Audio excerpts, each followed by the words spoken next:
Parte 2. Refira-se aos atos e às ações da personagem como alguém de fora. Ainda que o foco fique concentrado em uma personagem, o narrador deve tratá-la como uma entidade separada. Se ele acompanhar os pensamentos, sentimentos e o diálogo interno da personagem, ainda precisará fazê-lo na terceira pessoa. Em outras palavras, não use pronomes de primeira pessoa como eu, meu, nós ou nosso fora do diálogo. Os pensamentos e sentimentos da personagem principal são transparentes para o narrador, mas a personagem não deve ser também narrador. Exemplo correto: Tiffany sentiu-se péssima depois da briga com seu namorado. Exemplo correto: Tiffany pensou, sinto-me péssima depois de brigar com meu namorado. Exemplo incorreto: eu me senti péssima depois de brigar com meu namorado. Parte 3. Concentre-se nas ações e nas palavras das outras personagens, não nos pensamentos ou sentimentos delas. Nesse ponto de vista, o narrador fica limitado aos pensamentos e sentimentos do protagonista. No entanto, as outras personagens podem ser descritas sem que o protagonista perceba. O narrador pode ver tudo o que o protagonista também pode. Ele só não pode entrar na cabeça das outras personagens. Note que o narrador pode oferecer compreensão ou fazer suposições em relação aos pensamentos de outras personagens, mas essas suposições devem ser apresentadas pela perspectiva da personagem principal. Exemplo correto: Tiffany se sentia péssima, mas julgando pela expressão no rosto de Cal, ela imaginou que ele se sentia tão mal quanto ela, ou ainda pior. Exemplo incorreto: Tiffany se sentia péssima. O que ela não sabia é que Cal estava ainda pior. Parte 4. Não revele nenhuma informação que o protagonista principal não saberia. Embora o narrador possa se afastar e descrever o cenário ou outras personagens, tudo precisa estar em um ponto de vista no qual o protagonista possa ver. Não mude de uma personagem a outra dentro da mesma cena. As ações externas das outras personagens só podem ser conhecidas quando o protagonista estiver presente para vê-las. Exemplo correto: Tiffany observou pela janela enquanto Cal caminhava até a casa dela e tocara a campainha. Exemplo incorreto: assim que Tiffany saiu do cômodo, Cal suspirou de alívio.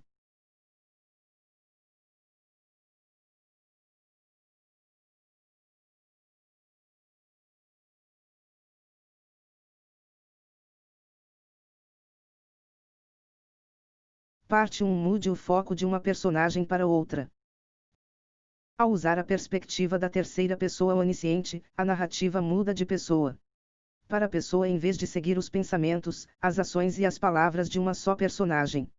O narrador sabe tudo sobre cada personagem e sobre o mundo, e pode revelar ou reter todos os pensamentos, sentimentos ou ações. Por exemplo, uma história pode incluir 4 personagens principais: William, Bob, Erica e Samantha. Em vários pontos da narrativa, os pensamentos e ações de cada personagem devem ser representados. Esses pensamentos podem ocorrer dentro do mesmo capítulo ou do mesmo bloco narrativo. Por exemplo, William pensou que Erica estava mentindo, mas ainda queria acreditar que ela tinha uma boa razão para tanto. Por outro lado, Samantha acreditava que Erica estava mentindo e tinha ciúmes do fato de que William queria pensar coisas boas a respeito da outra.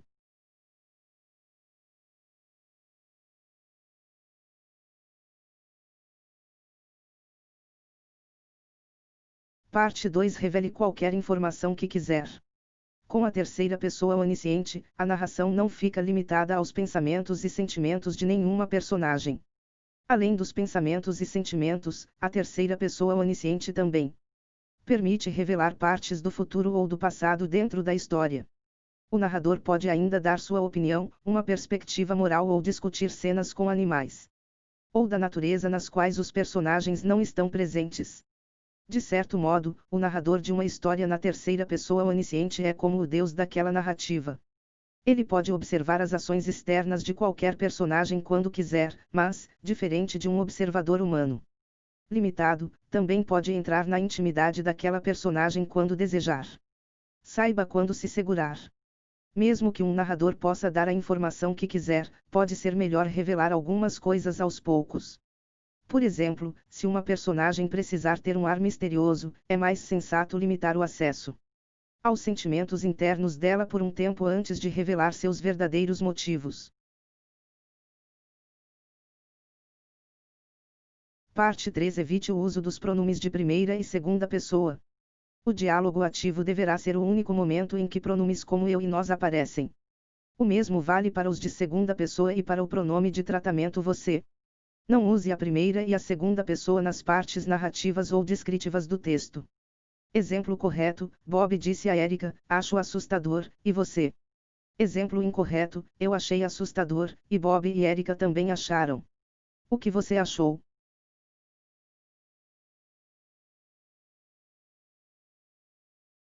Método 3. Escrevendo na terceira pessoa limitada.